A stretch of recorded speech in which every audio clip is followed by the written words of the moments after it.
ચોટીલાના ચિરોડા ભાદર ગામે યુવતીની છેડતી બાબતે મારામારી થઈ, જેમાં યુવતીના ભાઈને માથાના ભાગે તેમજ ખભાના ભાગે ઈજા થતા સારવારથી હોસ્પિટલે ખસેડવામાં આવ્યો છે અને ઘટનાને 1 કલાક બાદ યુવતીએ ઝેર ગટગટાવી મોત વાલું કર્યું હતું। બાજુમાં આવેલ હળમદિયા ગામનો કરણ ભરતભાઈ પરમાર યુવતીને હેરાન કરતો હોવાથી ઝેર ગટગટાવ્યું હોવાનો પરિવારજનોએ આક્ષેપ લગાવ્યા। આ સમગ્ર ઘટનાની ચોટીલા પોલીસ મથકે ફરિયાદ દાખલ કરાઈ છે।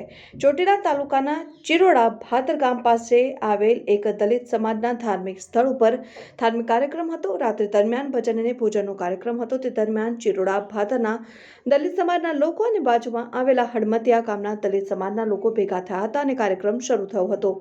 દરમિયાન વીજળી ગુલ થઈ ગઈ હતી। તે દરમિયાન રિંકલ નામની યુવતી ત્યાંથી થોડે દૂર વોશરૂમ જવા માટે ગઈ હતી। યુવતીને વોશરૂમ જઈને પરત આવતા થોડી વાર લાગતા યુવતીનો ભાઈ પાછળ જોવા માટે ગયો હતો। તે દરમિયાન વિછિયા તાલુકાના હળમદિયાનો અભય ઉર્ફે કરણ ભરતભાઈ પરમાર યુવતીનો હાથ પકડી ઊભો હોય તે જોતા યુવતીના ભાઈ જયસુખ અને કરણ વચ્ચે બોલાચાલી થતા કરણ તેમજ 2 અજાણ્યા શખ્સો દ્વારા જયસુખને માથાના ભાગે તેમજ ખભાના ભાગે માર મારવામાં આવ્યો હતો। આ સમગ્ર ઘટનાની જાણ થતાં જયસુખના પરિવારજનો ત્યાં દોડી ગયા હતા અને તે દરમિયાન અભય અને તેની સાથે રહેલ લોકો ભાગી છૂટ્યા હતા। બાદમાં જયસુખને હોસ્પિટલ ખાતે સારવાર વખતે ખસેડેલ અને રિંકલ અને તેના પરિવારજનો તેના ઘરે પરત ફર્યા હતા। ઘરે આવ્યા બાદ રિંકલને બધા માટે ચા બનાવવાનું કહેલ અને રિંકલે બધાને ચા પી બાથરૂમમાં ગઈ હતી અને રિંકલ બાથરૂમમાંથી બહાર આવ્યા બાદ ઉલટી થતા રિંકલે ઝેરી દવા પી આત્મહત્યાની કોશિશ કર્યાની પરિવારજનોને જાણ થતાં પરિવારે 108 એમ્બ્યુલન્સને જાણ કરી વિછિયા ખાતે હોસ્પિટલે ખસેડેલ, જ્યાં હાજર રહેલા ડોક્ટરે રિંકલને મૃત જાહેર કરી હતી અને પરિવારજનોમાં શોકનો માહોલ છવાઈ ગયો હતો। યુવતીની અંતિમ ક્રિયા બાદ આ સમગ્ર ઘટનાને લઈને મૃતક યુવતીના પરિવારજનો મોટી સંખ્યામાં ચોટીલા પોલીસ મથકે પહોંચ્યા અને આરોપીઓને તાત્કાલિક પકડી પાડવા માંગ કરી હતી। હાલ તો ચોટીલા પોલીસ મથકે કરણ ભરતભાઈ પરમાર વિરુદ્ધ જયસુખને માર માર્યાની અને રિંકલને હેરાન કરતો હોય જેથી રિંકલે ઝેરી દવા ગટગટાવી ગયેલ હોવાની ફરિયાદ દાખલ કરી છે અને આરોપીની શોધખોળ આદરી છે। Reporter Mukesh Khakkar, Tanna news.